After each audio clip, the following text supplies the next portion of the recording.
কিয়ামতের ময়দানে যত আমল দুনিয়াতে আছে এর মধ্যে সবচেয়ে ভারী আমল কোনটা হবে জানেন?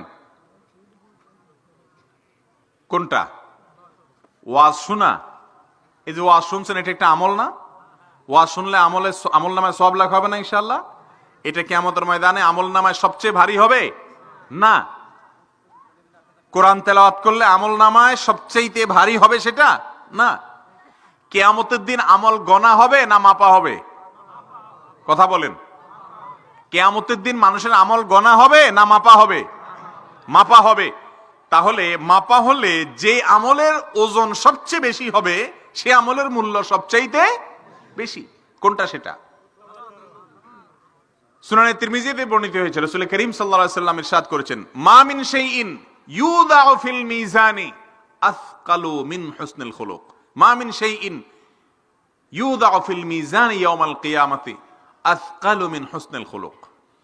কিয়ামতের ময়দানে যত আমল এনে মিজানের পাল্লায় উঠানো হবে মানুষের, আমল তো দেখা যায় না, কিন্তু সেদিন হয়তো আল্লাহ তাআলা এটাকে একটা রূপ দিবেন দেখা যাওয়ার মতো।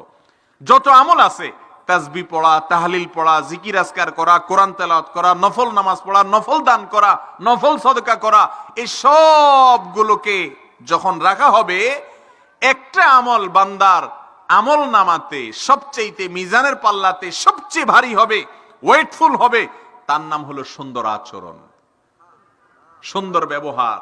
যার আচরণ যত সুন্দর তার আমল নামা তত ভারী হবে, তার মিজানের পাল্লা, নেক আমলের পাল্লা তত ভারী হবে। আল্লাহ তাআলা আমাদের আখলাক গুলাকে সুন্দর করার তৌফিক দান করুন। কোন মানুষের ক্ষতি করা যাবে না, কোন মানুষের অকল্যাণ কামনা করা যাবে না, সকলের কল্যাণ কামী হতে হবে, কারোর ক্ষতি করা যাবে না। নিজের পরিবারের লোকদের সাথে অনেকে দুর্ব্যবহার করে। আল্লাহর জমিনে সবচেয়ে আপনার সুব্যবহারের, ভালো আচরণের অধিকারী সবচেয়ে বেশি কে? কার প্রতি সবচেয়ে বেশি ভালো আচরণ করতে হয়? মা। আর আমরা কি করি? সবচেয়ে ছেঁচড়া আচরণটা মায়ের সাথে করি, ঠিক না বেঠিক? মায়ের সাথে যেরকম ছেঁচড়া আচরণ করা হয়, এরকম ছেঁচড়া আচরণ দুনিয়াতে আর কারোর সাথে করা হয় না। একেবারে আপাদমস্তক ভালো মানুষটাও মায়ের সাথে যায় খেল করে, দুর্ব্যবহার করে।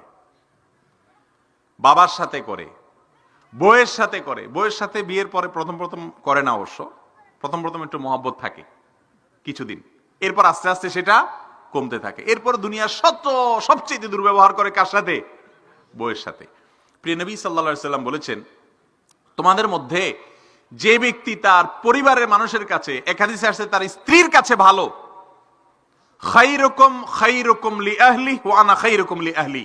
নবীজি বলেছেন, তোমাদের মধ্যে, মজলিসের মধ্যে সবচেয়ে ভালো মানুষ সে যে তার বউয়ের কাছে ভালো। এই জন্য রাসূল আকরাম সাল্লাল্লাহু আলাইহি সাল্লামের ভাষ্যগুলো খেয়াল করেন।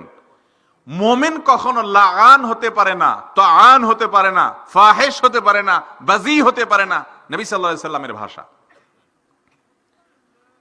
ঈমানদার কখনো অন্যকে গালমন্দকারী হতে পারে না। আপনি গালমন্দ করার অভ্যাস আছে, তাহলে আপনি কখনো ভালো মুমিন হতে পারতেছেন না। আপনি অন্যকে নিচু কথা, তুচ্ছ কথা, বাজে কথা বলার অভ্যাস আছে, আপনি কখনো ভালো মুসলমান হতে পারবেন না। মুমিন সম্পর্কে নবী সাল্লাল্লাহু আলাইহি সাল্লাম আরো বলেছেন, মান গাশশানা ফালাইসা মিন্না। যে ব্যক্তি কাউকে ধোঁকা দেয়, প্রতারণা করে, সে আমার উম্মত হতে পারে না।